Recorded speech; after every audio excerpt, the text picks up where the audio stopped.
29/10. 29/10. 2006. 2006.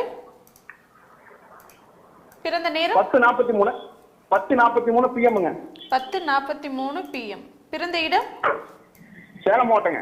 சேலம் மாவட்டம். ராசி நட்சத்திரம் லக்னம் சொல்லுங்க சார். மகர ராசி. மகர ராசி. உத்திராட நட்சத்திரம். உத்திராட நட்சத்திரம். மிதுன லக்னங்க. மிதுன லக்னம். என்ன கேள்வி கேட்கணும் ஐயா? என் பையன் வந்து பிசிஏ படிக்கிறாங்க. ஹலோ. சொல்லுங்க சார். பையன் வந்து நல்லா இருப்பீங்க சொல்லுங்க. பையன் வந்து என்ன படிக்கிறாரு? ஐயா வணக்கங்க ஐயா. நல்லா இருப்பீங்க சொல்லுங்க. பையன் பிசிஏ படிக்கிறாங்க. என்ன படிக்கிறாரு? பிபிஏ படிக்கிறார். சொல்லுங்க. பிசிஏங்க. அடுத்து இந்த டிகிரியோட வேலைக்கு போவானுங்களா? என்னங்க பண்ணலாம்? வேலை அமைப்புகள் நல்லா இருக்கக்கூடிய அருமையான யோக ஜாதகம். ராகு தசையில் இப்போ குரு பக்தி நடக்குது. குரு பக்தி வரப்போகுது சார். வரப்போகுது. ராகு பக்தி குரு பக்தி வரப்போதா? ஆமாம், ஜூலை 16ஆம் தேதி. இன்னும் ஒரு 10-15 நாள் இருக்கு. ஆமாம் சார். ஜூலை 16ஆம் தேதி வரப்போகுது. மேற்கொண்டு படிக்க வைங்க. புதன் கூட இருக்கிறார் இல்லையா? குரு கூட சேர்ந்துருக்காரு சார். புதனும் குருவும் 6ஆம் இடத்துல ஒன்னா சேர்ந்து இருக்கிறாங்க இல்லையா? ஆமாம் சார். மேற்கொண்டு இந்த புதன் புக்தி முழுக்க ராகுதச குரு புக்தி முழுக்க புதனோட சேர்ந்து இருக்கிறாரு. 6ஆம் இடம் வலுவாக இருந்தாலும் 6ஆம் அதிபதி சந்திர கேந்திரத்தில் நல்லா தான் இருக்கிறாரு. பையன் கொஞ்சம் படிக்கிறதுக்கு ஆசைப்படுவாருங்க. இன்னொரு 2 வருஷம் பிஜின்னு சொல்லுவாங்களே, இந்த மேற்படிப்பு படிக்க வைங்க. ஐயா கடன் பிரச்சனை கொஞ்சம் நிறையா இருக்குதுங்க எனக்கு. ஏற்கனவே கூட்ட ஆன்லைன் பார்த்துருக்கீங்க. சரி. கடன் பிரச்சனை நம்ம அளவுக்கு மீறி இருக்கு. சரி. அதான் சூழ்நிலை ஒன்றும் சரியில்லை, உனக்கு வேலைக்கு அனுப்பிச்சு விடலாமான்னு அந்த மாதிரி சூழ்நிலை இருக்கு.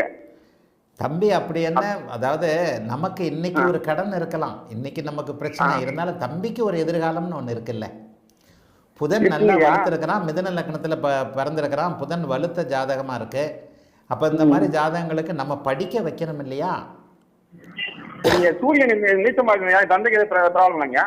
அது எப்படிங்க? சூரியன் சுக்கரனோட தானே இருக்கிறாரு, சுபத்துவமாக தானே இருக்கிறாரு. நீச்சமாக இருந்தா என்ன? 9ஆம் அதிபதி பரிவர்த்தனையாக இருக்கிறார்ல. 9 ராஜன தந்தை எப்படி இருக்கும்? அட இருக்கட்டுங்க, 9ஆம் அதிபதி பரிவர்த்தனையாக இருக்கிறார்ல. தூர இடங்களில் போய் காலேஜில் போய் படிக்க போகிறாரு, தகப்பனை பிரிஞ்சு போய் படிக்க போகிறாரு. சூரியன் நீச்ச பங்கமாக இருக்கிறதுனால தந்தைக்கு கண்டம் இல்லவே இல்லை. நீங்கள் அதில் தான் தப்பு பண்ணுறீங்க எல்லாரும். சூரியன் நீச்ச பங்கமாக இருக்குது. ஆதிபத்திய அதிபதி பரிவர்த்தனையில் இருக்கிறார். சந்திரன் சனியும் பரிவர்த்தனையாக இருக்குல்ல. ராகு மட்டும்தானே அந்த இடத்துல இருக்கிறாரு. என்ன நடக்கும்? தகப்பனை விட்டு பிரிஞ்சு படிக்க போகணும், தகப்பனை விட்டு பிரிஞ்சு படித்த உடனே வேலை கிடைக்கும், வேலை தூர இடத்துலயே கிடைக்கும். ராகுதிசை கொஞ்சம் தகப்பனை பிரிக்கும், அவ்வளோதானே. 9ஆம் பாவகாதிபதி வலுத்து தான் இருக்கிறாரு. வளர்பிறை சந்திரனுடைய வீட்டில் தான் இருக்கிறாரு. 9ஆம் பாவகாதிபதிக்கு குருவின் பார்வை இருக்கு. எத்தனை விஷயங்கள் இருக்கு. டக்குன்னு வந்து சூரியன் நீச்சம் 9ல் ராகுன்றீங்களே. சனியை குரு பார்க்குதா? 9ஆம் அதிபதியை குரு பார்க்கிறார், சனியை குரு பார்க்கிறார். சனிக்கு வளர்பிறை சந்திரனுடைய பார்வை இருக்கு. நீங்க ராகு திசையில தகப்பன பையன் பிரிவானே தவிர, சுப பிரிவானே தவிர உங்களுக்கு எந்த விதத்தில் உங்களுக்கு சில பிரச்சனைகள் உங்க ஜாதகத்தின் அடிப்படையில் இருக்கத்தான் செய்யும்.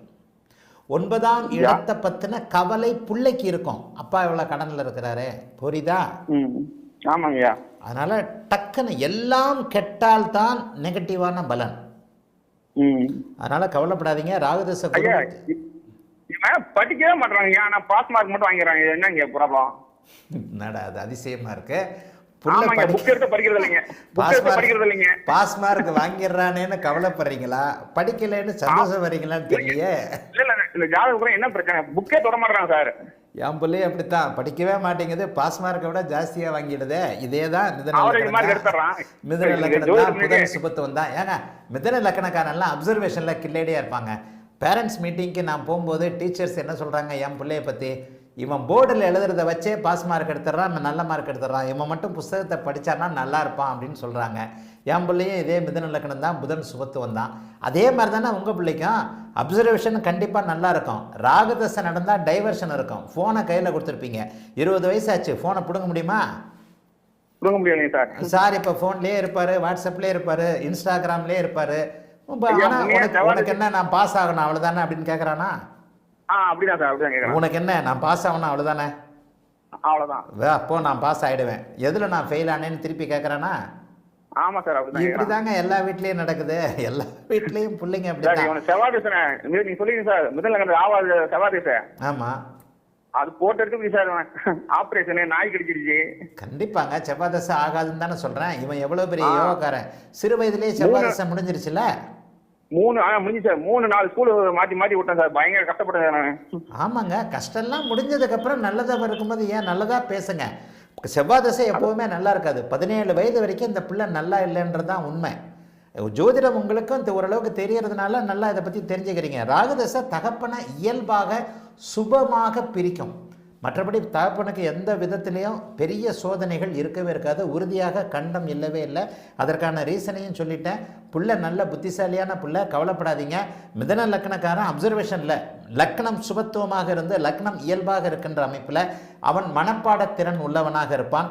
புதனும் குருவும் சேர்ந்திருக்கின்ற காரணத்தினால கொஞ்சம் புத்திசாலியாக படிக்கிறவனாக தான் இருப்பான். பாஸ் ஆகிற பையனை பற்றி நம்ம பெருமை தானே படணும்.